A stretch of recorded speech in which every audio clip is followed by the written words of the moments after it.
when I was young. My father was a banker. He was also a member of parliament. And those days, cars were very few, but he had buses, you know. Person would take buses to the village. We'd sit each one child in one bus and go, woo. When we reach the village, all the people are, you know, you can be young and people are calling you Muzei. They say, Muzei, you sit here because you're the son of a rich person, you know. So I thought that life was always going to be like that. When you want shoes, you ask shoes, they give you. When you want to eat sausages, you say, I want this, they give you. When you want clothes and this, they give you. I'd never experienced a place where they are saying that there's no money today, you know, where they're saying that there's no food, which other people are facing every day. That's why I said we start by praying. We should never, ever, and if you can listen to me, ever take life for granted. Life changes in just a second like this. This Africa we are in is another very funny country, full of political turmoil. I've seen things change, and the changes began with me. My father was a member of parliament. Time of Obote, you've heard of Obote? Yes. President Obote. So when I was in senior one, that time I was a very clever kid. I was in, you've heard of King's College, Budo? Yes. That was my school. You've never heard of it? That is a school in Uganda which was made for the children of kings. Yeah? Children of kings from Gulu, they'd bring them, Acholi, they'd bring them there. From Bunyoro, they'd take them there. From Buganda, they'd take them there, you know. And also me, they took me there. So I was a big man. Now I was in my senior one. Oops. All my life I was living life like you guys. Then we woke up one day, and the government had changed. They just announced on radio, the government of so and so has been taken over by so and so. Gunshots all over the place, you know. Bullets, bullets, bullets. My father he had been allocated a pistol, but he was now scared even to be with it. To have it, they can kill you. They'd shoot bullets, would take cover under the table. My father, who I knew was a big man, would take off the lights, you go under the table, you look who is this one you're looking at. Your father is also under looking at you. You know? You're both scared, you don't know what is going to happen. All of his property, his buses, everything, it was taken away. So one morning you are rich, by evening time, you are poor, there's nothing. Okay? I used to go to school, I had all the grab, clothes, friends would come to borrow. This time, I became one of those people. You know, there are those people in school who you say those people, they are on a bursary. They don't have money. Now when that happened to me, I really felt very bad, you know. As young people, one of the things that disturb us is identity.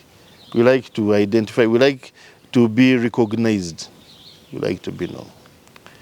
That's why I'm telling you about choices. You are in formative years right now. You are growing up, and each choice you make today is going to affect the rest of your life. If there's anything you should learn today, it is that one. However young you are, each choice you make today will affect you for the rest of your life. So when I found that me was no longer popular because I had money, I said, now I'm going to find a way to become popular. There was a group of boys who used to go out of school to drink. My parents never used to drink. They used to go to church, even I think my mother at that time had started speaking in tongues, so I didn't understand it. So these boys who are going to drink, now me, I had no money to be known as a rich person. I said, let me go and drink with you. Let me now be known as a bad guy in school. If I can't make my name in a good way, in a bad way. So he started escaping from school to drink. Go to the villages. You know, Buddha is on top of a hill. Yeah, the drink is very, very, very sour. Bad, but you see, you are coughing. I said, me, I want to be like these big boys also. They'd come drunk and tell funny stories.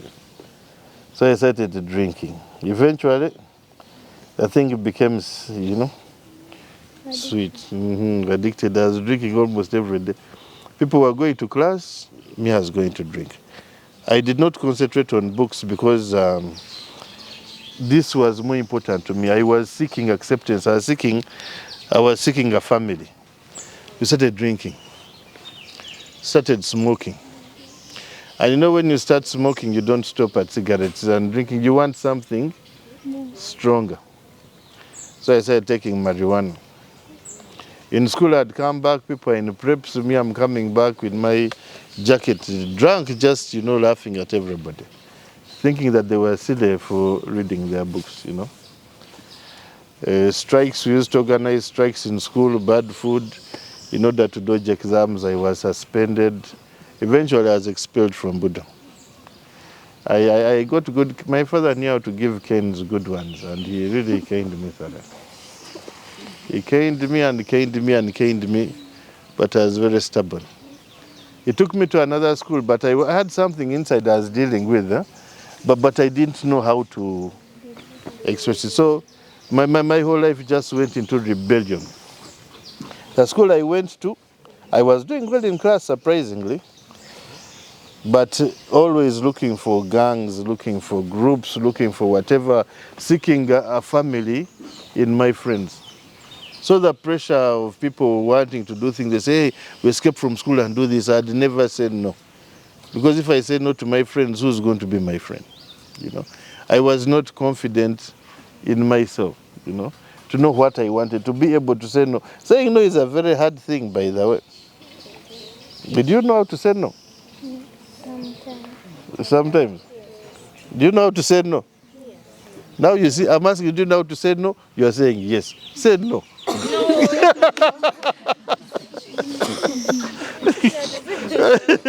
Yeah? You're saying sometimes that you know how to say no, you're saying yes. I want you to say no. Because we are practicing saying what? No. Saying no. There's a lot of pressure we get from friends. I have my boys, 2 boys. One is 2, another is 4. So where we stay, there's a very, very stubborn boy. And I really believe parents at times are responsible for the way children turn out. Though in my case, it wasn't like that. This boy goes around scratching cars. And then he goes looking for my son and comes and tells you, follow me. So I've given him kiboko at times in front of everybody, because he has got to learn how to say no. If you don't learn how to say no from an age like this one, believe me, your life is going to end up in very, very big problems. There's a point, we'll come to that one later, where you've got to stand and know that you do not need anybody to make you who you are. You've got to learn to see what comes to you, the choices that you make. This is a yes, this is a no, and let it be clear. If you can master that from now, I'm telling you, your life is set for the rest of your life. Are we together? So I was telling you, I went to school drinking, smoking, what? Eventually, get girlfriends and what, all that kind of thing. You have to watch my language. We are different ages here. But you understand what I'm talking about. And that was a long, long time ago. That is the time when diseases were just coming in. I'm a very old man, even though I'm still handsome. I'm not, but I'm an old guy. So when you do something wrong, it's like if we are thieves here, if me and him we are thieves and we just robbed a bank somewhere. If a police car comes and parks here, we will start running even before anybody says anything. When you do something wrong, you're always on standby. You have stolen at home, you look, your father comes, he says, looking at you, it seems he has known what you have done. So you are always, on standby like this and like this. So when you engage in things like, the grown-up people, you understand. The opposite sector and vichi every night. Somebody came and told me, and I said, this girlfriend of yours died of AIDS. I said, what? And that was those days. AIDS had just come inside, and there was AIDS which could kill even in 7 days. They used to call it siku saba. And those days, they hear that you have AIDS at your home, nobody can come. If you stay here and the road was passing here, they'll pass a route round like this. They say it will come with that air and what? Infection. A cup, nobody can use a cup you're using. So because I was doing bad things, somebody told me something. And I believed it because it could happen. So I looked at myself, I said, hey, I'm going to die now. You know? I wrote a book. It is here actually. It's called Living Lies. It all begins with a lie. And the base of this book is the verse which says, and you will know the truth, and the truth will set you free. Whatever kind of problem you're in, you get to know the truth will. So this boy, this friend of mine told me a lie. It wasn't true. But from that time I believed it. I said, now I am dead. Looking at myself as waiting to get malaria, I know I'm going to die. Going to class, they are teaching Shaka Zulu. I wouldn't care because I'm going to die.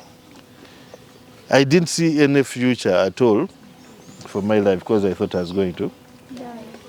So what I started doing now, I said, I need to drink more. I need to smoke more.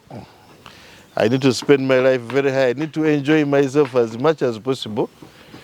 So when I go when I'm full. You know? Those are the lies we tell ourselves. You get one lie, you add on another. Have you ever told lies before? Yes. That is why you should not say no. There you'll be telling a lie. The problem with telling a lie is I'll tell a lie today.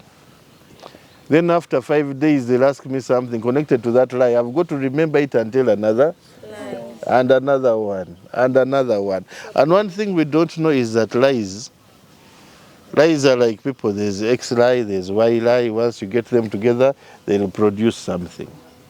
Okay? Once you start from lying, it won't take you long. You'll advance to stealing. You know? They say a liar is a thief who hasn't got an opportunity. If I can tell you a lie today, it means if I get a chance to steal something of yours tomorrow, I will steal it. There is no sin that begins and stays at a level where it is. It definitely has to grow. Okay? So, lies, I was told a lie, I believed a lie. Then I started telling myself other lies. You have no future. You are hopeless. You are dead. You are finished. Now to drown out these voices, I'm drinking, taking weed, doing this and that, you know, going out to dance and whatever to drown those voices. As a young person, like you people are young, you cannot go into things like that. There are things adults do. Like when we talk about sex, you know, there's an age for that one where it is very good, but not your age right now. Okay? There are some people who may drink, it may be okay for them at a certain, you know. But you get into these things, you are young, you are destroying your body, destroying your mind, and you do not have money for them. So as I continued drinking, I found I needed money. The pocket money you get, even some children, you don't want pocket money. The grab you have at home is enough, or at school. But here they'd give me pocket money or something, in 2 days it is finished because you're drinking. So now you start looking, where can I get money to drink? Then you open up your mind. And this devil is a very nice character. He sits there and he shows you opportunity. Because I'd want cigarettes, I'm at home, where do I get cigarettes?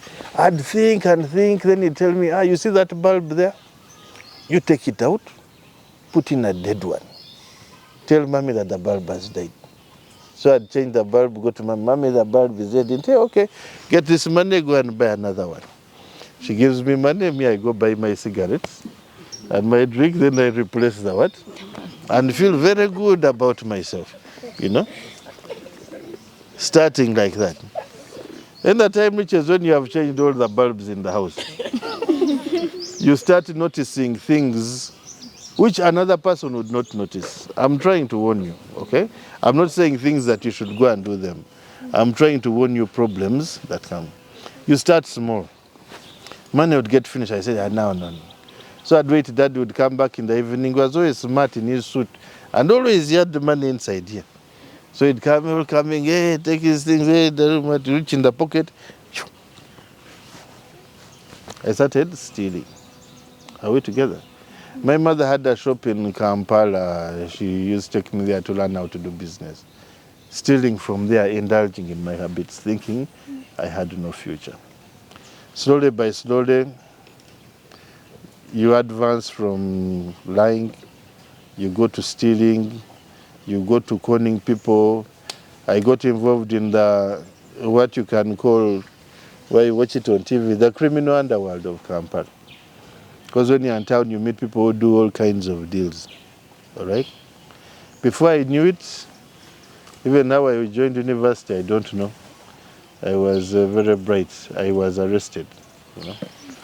I'll not go into details on that. It's in this book and whatever. I was arrested, I was put in prison, you know. My character was not the right character. You could suspect me of anything.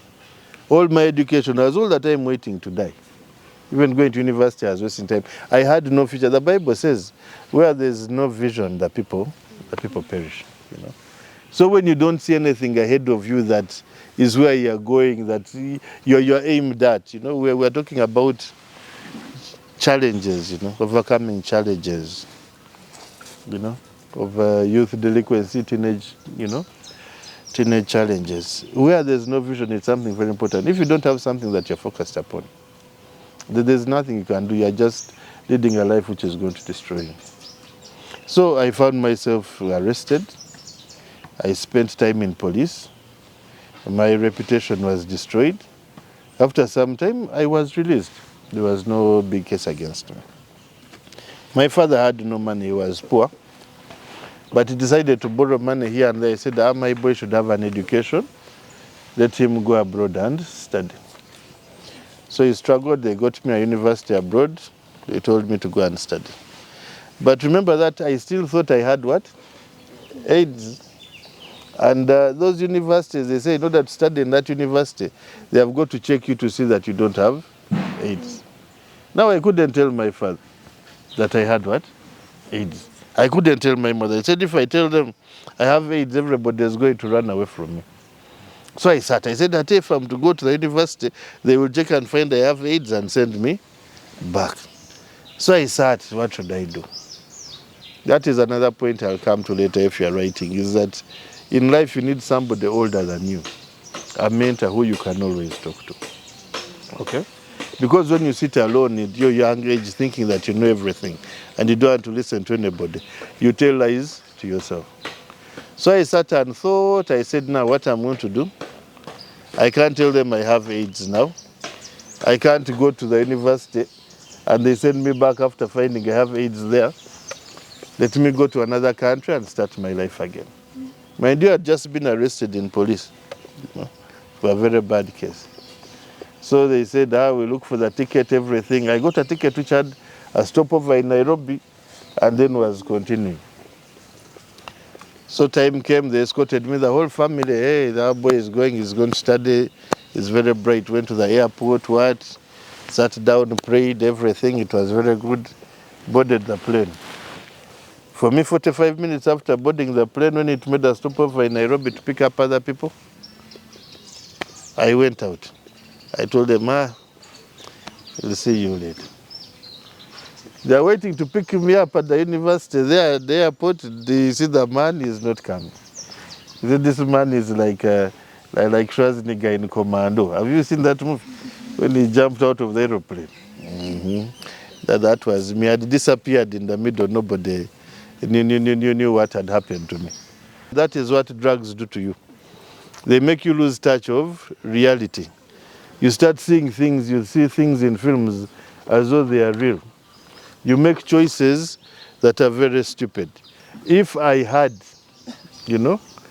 if I had sat and talked to somebody, I wouldn't have done that.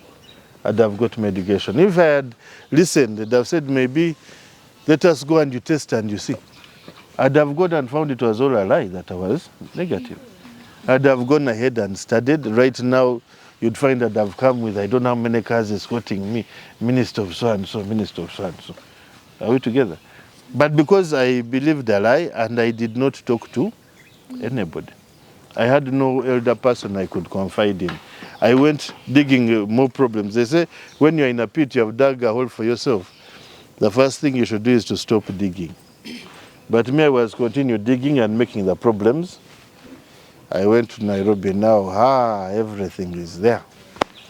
Started drinking, started everything all over again. And in a short time, I got many friends. When you have money, the friends are there.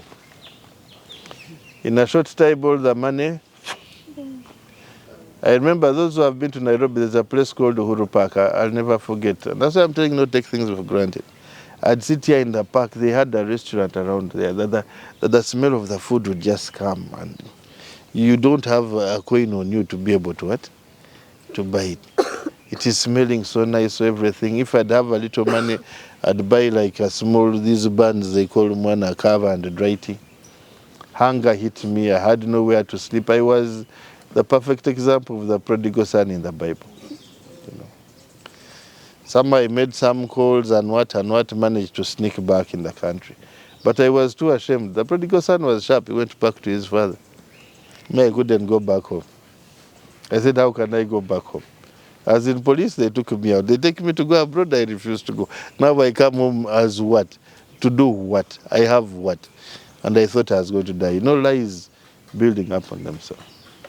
Remember times I'd escape, come at home near at night and look at my brothers and sisters in the house. From the faces, you know, you're just peeping like this. You want to come back home, but you can't. And that's where the devil comes in, lies going on to other lies. So I said, now what should I do? At that time, I used to deal in small things. We used to deal in cars, stolen cars, take them from one country to another and what to get money. So I said, let me now go deep into this business. Home, I've closed it. I no longer have a home anymore. The drugs, that's what they are telling me. So I started. It didn't take long. I was arrested again, taken to police. Now I said I don't even want my family to know. I just want to die. My mother looked for me when they heard about it, you know, all the way. I was taken to prison anyway. Let me just make it brief.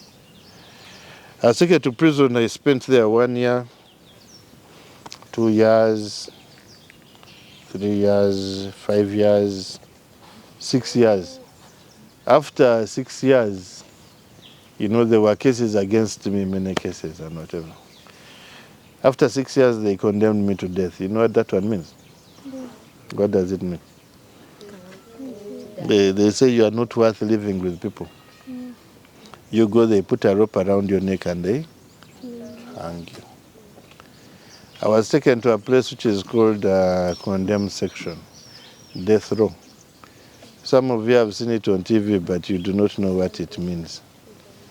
You only need to get there to understand what the place is like, which is why I'm here talking today, because I don't want any of you to ever end up in a place like that. I'd spend days sitting and thinking all about my life, the mistakes I'd made. Mind you, when I was in prison, they came now wanting to test inmates.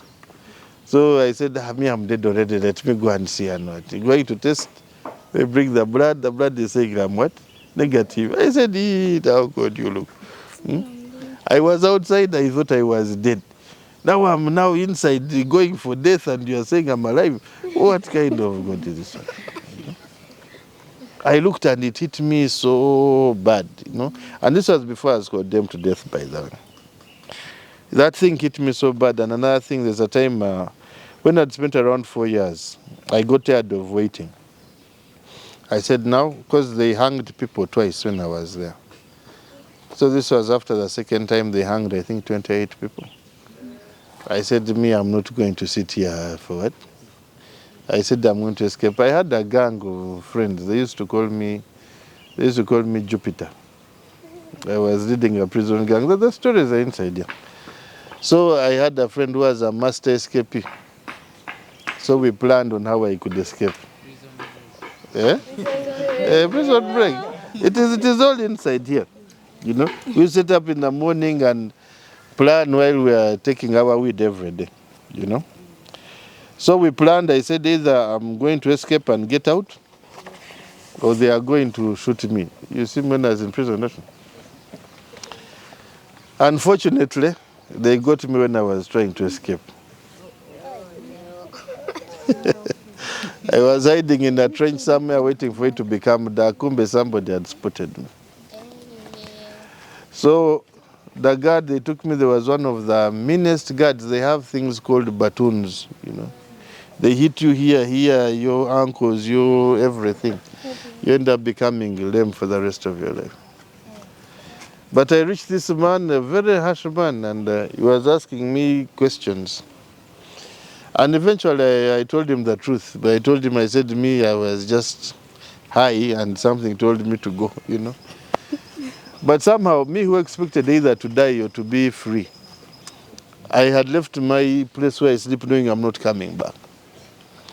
But this man took me back to my cell, opened for me and said, enter. Me who should have gone for beating and punishment and whatever. I actually broke down that day. I said, God, what do you want with me? I want to die, you are keeping me alive. Like, everything was a mess. It is around there that I had a bit of a turning point in my life.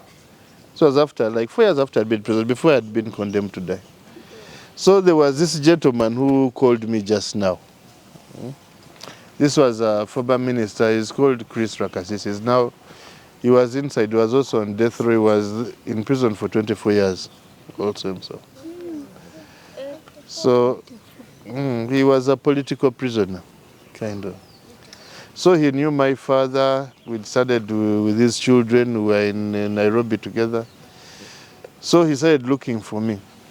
And you know, prison, I didn't want to be, I was looking at myself as a hopeless person, you know. So he started looking for me. He'd call me to play chess and what. And the thing that got me was he had very nice food, you know. Prison, there's portion and beans, but this minister had special food. They'd make for him chapatis, rice, meat, milk, bread, eggs. So he'd always call me to come and we'd eat. So I said going to see him mainly because of the what? Of the food. Every time, I'm telling you, don't know how good food tastes when you're in prison. Their portion and beans are very terrible. So slowly by slowly I started going, not knowing that he was trying to change my mind and the way I'd act. So I started by chess, food, then he started talking to me about the Bible, you know, slowly by slowly, asking me to go to church.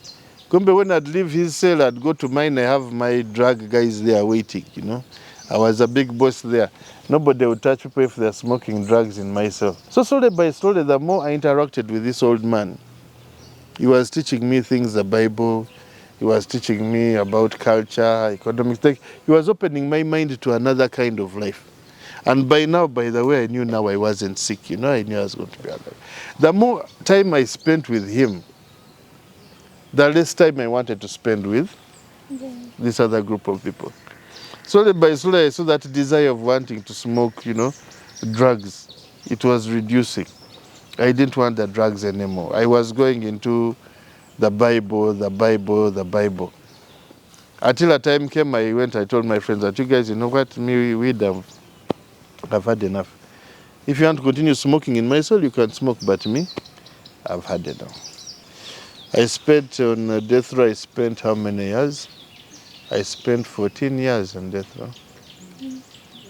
So those were now 20 years which I'd spent inside there. To God, by His grace, somehow, He pulled me out of there. I came out of prison after spending 24 years, inside there, you know. So I entered when I was 22, I came out when I was 46. Hey, but I'm still handsome. So I've been out now for 5 years, so don't do mathematics, don't do. And actually, for God forgive me, I told my wife lies. I told her I was 37 when I came out, because I met her then. I told her I'd been in America and what. Because I didn't know the roads, I didn't know town and everything. But when I saw love was increasing, I said, you know, when I told you I was 37, I was telling lies, isn't it? I said that time I was 47, said what? And she's young, actually. I'm older than her mother. So you had. by a year or two, she's becoming 30. You did hear that one. She's now 29. So after that, I told her, I said, you know, when I said I was in America, I wasn't in America actually. I was in prison. She said, what? I told her actually I wasn't in prison, only I was on death row. She said, she almost fainted actually. But she had got to know me in a different way, so she decided to try. And now we have 2 kids. I got married actually during COVID. So what I'm trying to say is like there are choices that we make. Some which we start, my wrong choices started when I was in senior 1. Okay? We are age, some of you have passed, an age some of you are getting to. A small, simple choice, but it grows into something very big. The life you are living before cannot protect you at all. But life and fate, it becomes something else. Having nobody to talk to makes you believe and judge things on your own that you do not know. I don't know if people have mentors at school. You have. You have mentors at school. You confide in them, you talk to them properly and everything. That one we didn't have. I couldn't talk to my father. I had no older brother. My father, him, as long as you do well in school, you're okay. If you don't pass properly, he doesn't want to have anything to do with you. Not all parents are not perfect, but they care, you know. If you feel you can't get someone you can talk to as a parent, find somebody who's older who can advise you. So all of those things grew, and I ended up there, you know. We are talking about fighting teenage challenges. You guys have very many these days. Challenges which I can't even imagine. I have my nephew. He's in primary 5. And he didn't want to go to school. I was saying, why? He says, when I go to school, people tease me. They tease me that what? Tease you what? I said, they say I have hips. That he has fat bums or something. I think. So he stopped eating food, trying to lose weight. Because people at school are teasing him. They do that a lot, I hear, these days. Right? When I see people like graduating and what, like all of you guys who are here, I'd hope maybe at some time we can take a group photo. You look at this photo after like 10 years from today, and then you'll wonder, where is so-and-so? Where is so-and-so? Where is so-and-so? Where is so-and-so? We'll all sit here and we'll get the same thing. But how we put it to work is going to be different. Some are going to succeed, some are going to fail, God forbid, you know. And then those who fail, even though he was your friend at this time, you find he's no longer your friend, you know. Because of my failures, I lost all my friends, all of them. I'm just trying to make new friends again. Because nobody wants to be a friend of a criminal, of a crook, of a thief, of a drug addict, of anything like that. That's why when we began, we were saying, what is it that you know? What is it that you want in somebody? So, you know, you can be the same thing, all right? And I don't want to talk much. I want us to discuss. Finally, I wanted you to know that however bad things are, we've all made mistakes. Maybe here with our own mistakes that we have done, wrong things that we have done, maybe you don't respect your parents, maybe you've cheated someone here and there. You've done, everybody knows, you know the things that you do. However bad it is, it cannot be turned around, right? As long as you know the truth, you face it. You don't fear. Anything can be turned around. If now, yesterday I was on death row, I left my friends there. But now I'm outside here. I have my wife, I have my children, I have my small cars at home, and most important, I've got a chance like to talk to you. Who would give me a chance to talk to anybody, you know? So if that one can happen, anything can change. So I don't want you to lose hope. However bad things are, it can always turn for the better. Don't be like me. You add a problem to a problem to a problem. Okay? And if you know friends of yours who are going through things like that, you talk to them. From helping people, you find that you're even helping yourself more and more. And prison is another kind of university. There are all kinds of criminals who teach you all kinds of things. You know, you want to, all kinds of things I can't even mention. So you find guys, there's a guy who came on defilement. He was a soldier, a young guy. He was a good football player actually. He went out after 6 months. He was back on murder. You know, he was a handsome guy. He was a good-looking guy. But now his whole face, because he'd poured acid on a woman and they found him with acid remaining. So they held him, the people, and poured the remaining things all over him. So his whole one eye was out, the whole thing. He had pus just oozing out. Like, you really need to see the effects of rebellion and sin to really understand that those things don't help you. So he was brought back on a worse case. He eventually committed suicide from prison and died. He couldn't take it off. You know? So in prison I had a gang. When I got there, because I thought also I didn't want to come back home. I didn't think anybody was welcoming me. So I said, now let us have our gang where we look after ourselves. So it was, we had rebels there, we had street kids there, we had, it's all in the book, we had crazy guys there. But now in prison, since you are not allowed to meet, like the way we meet now, to find 2 or 3 people talking, it is a crime. What are you discussing? What are you planning? The only way we could congregate and meet was under the guise of a football team. So because we had a small pitch there where people would play football, so we formed our team, and it was called Jupiter. Now Jupiter, we had all of these street kids there, all of, you know, they'd come, these were guys who used to get for us weed, they used to bring for us food from the kitchen, we would sit like bosses. But now where we would congregate, maybe in my cell and what, discuss, we would do it under the guise that we're having executive meetings. So Jupiter became the word for tough guys in the prison. So somebody would say, I'm a Jupiter, or that is a Jupiter. Our uniform used to put on all black. So me, who was heading Jupiter, I got the name Jupiter. I can call an ex-prisoner now, you can say, hey, Jupiter Ogambachi. I say, ah, Dipo, man. So that is how I got the name Jupiter. It symbolizes something else, back then. Loyalty. One of the things that took me there is that I wasn't loyal to my friends. I wasn't loyal to my girlfriend. I left a girlfriend. When I was arrested, she had my baby. We got a baby when we were in university. So I left the baby when the baby was 6 months.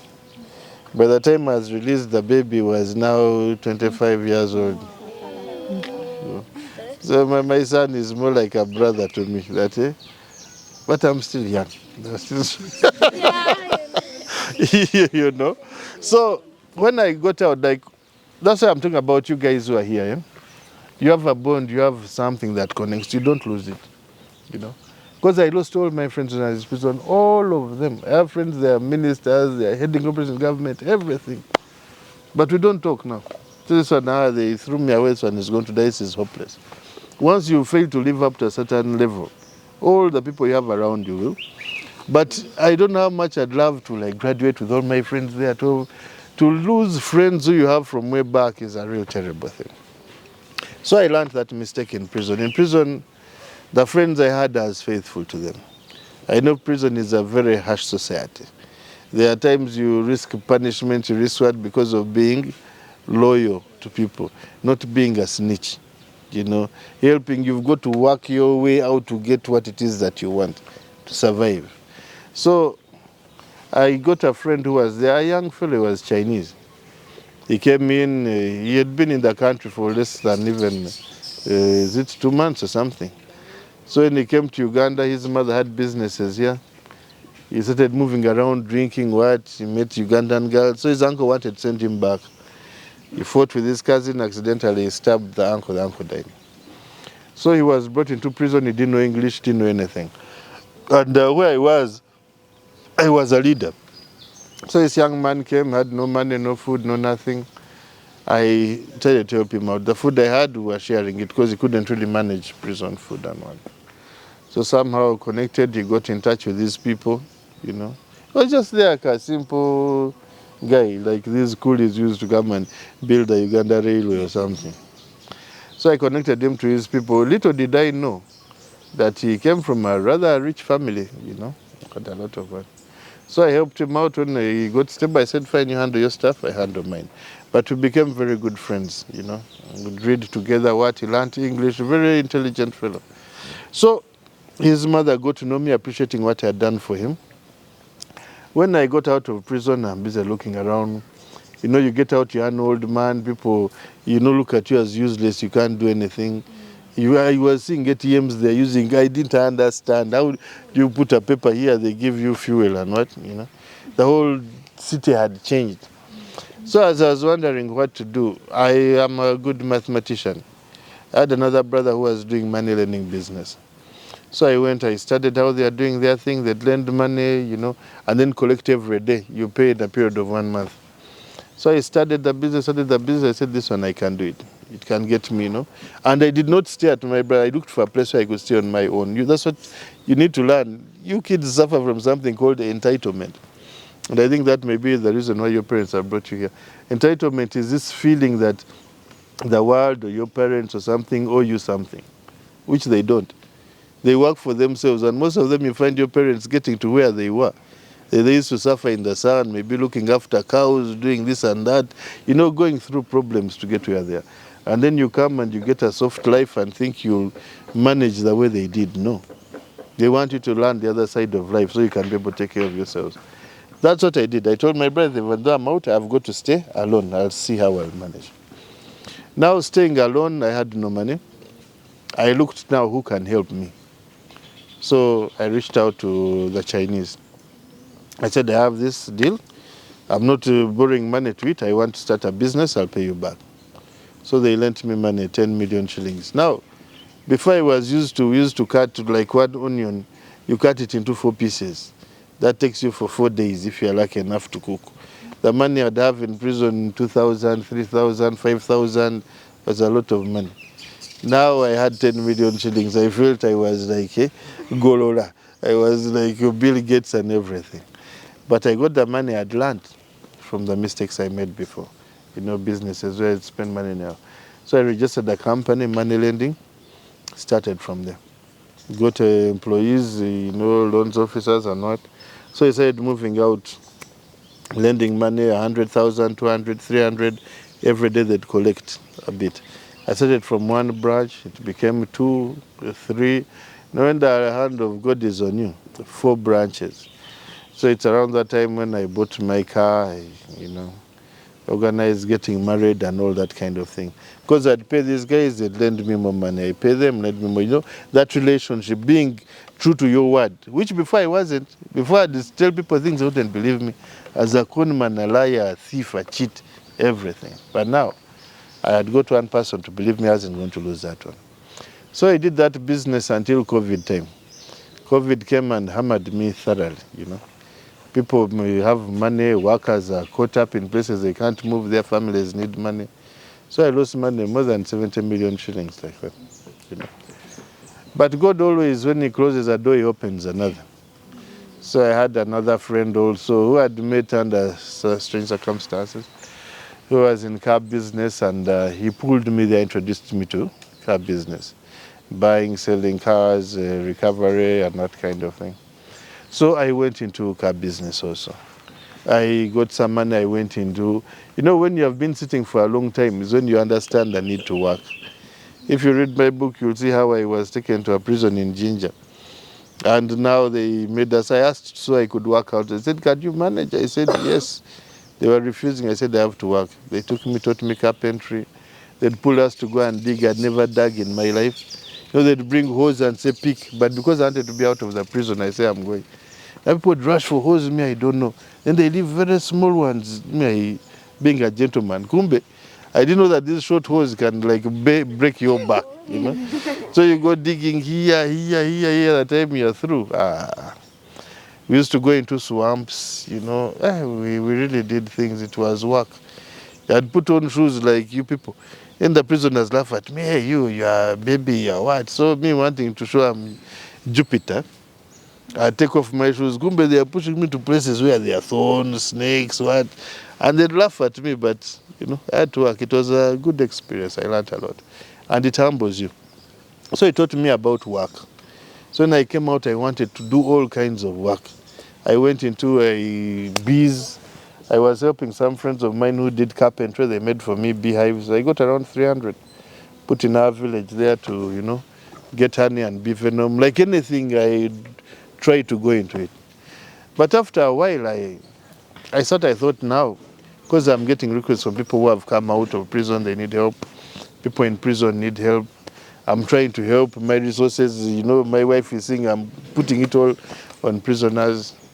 So that is when I came up, I said, now, let me try and make it official. I see maybe other people can help me to help these people.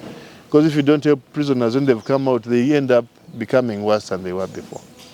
So that is how I started that NGO, which is what I'm doing now. Government wants us to help, to work all over the country. How government can give me criminal to head an NGO and give me an NGO certificate license in less than a year. It is something which is not easy, by the grace of God. So we're supposed to help reintegrate ex-inmates, see how they can fit back in society. And then we're also supposed to reach out to guys like you, young people. So you can, if possible, in my book I say, my father used to tell me one thing, which please you don't forget. He used to say experience is the best teacher. You agree? But it's a teacher for fools also. That's what they told you also. Because a wise person, when you tell him he learns. But a fool says, those people are joking. Let me go and see for myself. And getting there is where he gets banned. So me as the biggest fool ever. But what I live for and what I'm really grateful for is a chance to talk to guys like you. If maybe there's one person who was slowly going to end up on a path that I took, you learn to say no. All right? You learn to look ahead. You have something that you can compare to. You said, this other fellow did this and this and this, and it took him here and here and here. Me, I'm not going to do that one. So if I can save one from going to where we were, then we'll have done something really great. Okay? Yes? You have not told us about the other man you called. Who called you? The man who called me, that man who called me is the one who used to give me food. So when he calls me to come, I respect him very, very, very, very much. He's now a senior presidential advisor. He's called Chris Rakasisi. You could have heard of him. He used to be minister in charge of security in Obote's regime. So when he calls me, I cannot ignore his call. He saved my life. That is the importance of mentors. If anything, please look for somebody older than you who cares about you, who you can talk to about anything. That is one of the most important things that you need as a young person. If you don't have that person, look for that person. However young you are. It may be an older brother, you're lucky. Those who don't have elder brothers or sisters, you're in a problem. Okay? Somebody you can confide in about anything. But trying to solve your problems on your own, especially for now, you're just adding, fuel to fire. The beautiful thing about death row is that they put you there. Every day you wake up, you don't know if the day is going to end when you're still alive. Because they come for you all of a sudden, as the Bible says, like a thief in the dark. So you live with fear every single minute of your life there. Because it just takes a whistle, you say, "Whoo." There's a time when some lawyers came to help us. Forgive me for giving you a bad example. We used to pray every morning, every afternoon.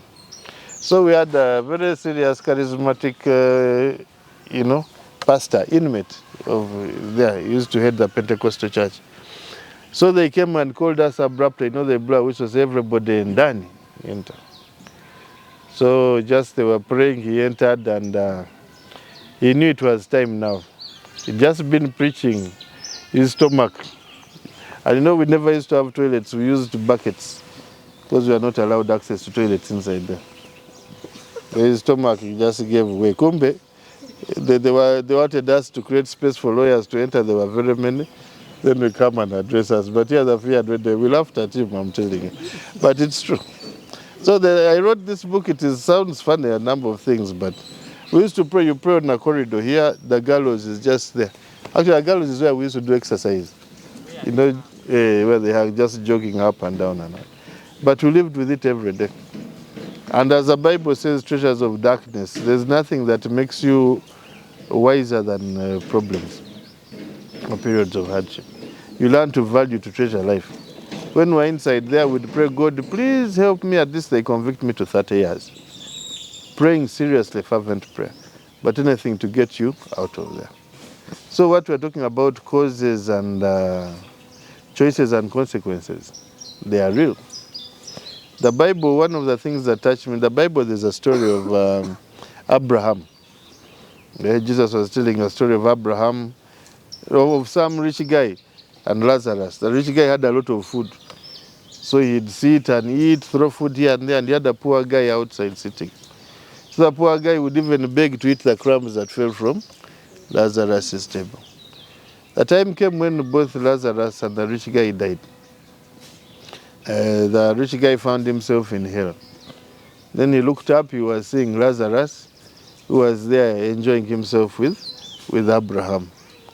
So he said, crying out, Abraham, Abraham, you help me, tell Lazarus, at least he brings for me some water from there, I drink because it is too hot. So Abraham told him, he said, no, Lazarus, where he is now, he cannot cross to this side. So he said, okay, Abraham, if that is the case, what you can do, you get somebody from there to go and tell my brothers who are on earth to be careful that there's hell here, it is not simple. They should be careful with their lives. Abraham turned and he told him that, my friend, you have had prophets, pastors, they have come there to tell you, and you have not heard. If you cannot even listen to somebody who came from the grave, there's no salvation for you. So Chris was telling us, if we cannot listen to him who has come from death row and seen what is there, you don't listen to somebody telling you that, like what I'm trying to share with you today, then there is practically no hope for you now. My dad died of a broken heart, Yeah. And he told me, got severe problems. He told me he came to see me on Thursday. I was at court and he'd really lost weight, everything. He had that problems. He told me that I'm the one who brought him those problems. It makes me want to cry now. Anyway, so it was like that. So he blasted me. My mother told him that, you stop there. I said, I may never get another chance like this. But my mom was there. My mom is still there up to now. And they tried their best. They are very supportive in whatever. But then you find that there's a life you have to live, and you have to live it yourself. It's not easy. It is at times it comes, you learn too late that people love you, You learn too late the hurt that you cause to people. You may take it simple when you're young, but whatever you do affects not only you, but also your people, your family, your community. Because my family suffered with me for all of those years. And me as lucky as inside prison. The criminals there, nobody condemning you. But outside, there's all this abuse, all this hate, all of this talk, They had to bear. My mother had to walk up that prison hill once every 2 weeks to bring me something to eat, For all of those years, my sister. And if it wasn't for family. That's why I say even in this book, important things you've got to learn. One is to learn to love God and respect Him. God, listen to Him, listen to your teachers, listen to your mentors, elders. They are very important. However wise you may think you are, listen to them. 2 is to learn the importance of family. Without family, if it wasn't for my family, I think I'd have died from there. But they keep you with that love. Their family, it is not about choice. They would have chosen if they were to choose to have a brother who isn't like me, who wasn't a criminal or something.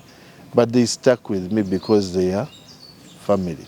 And that love that was there is what kept me rooted in something better.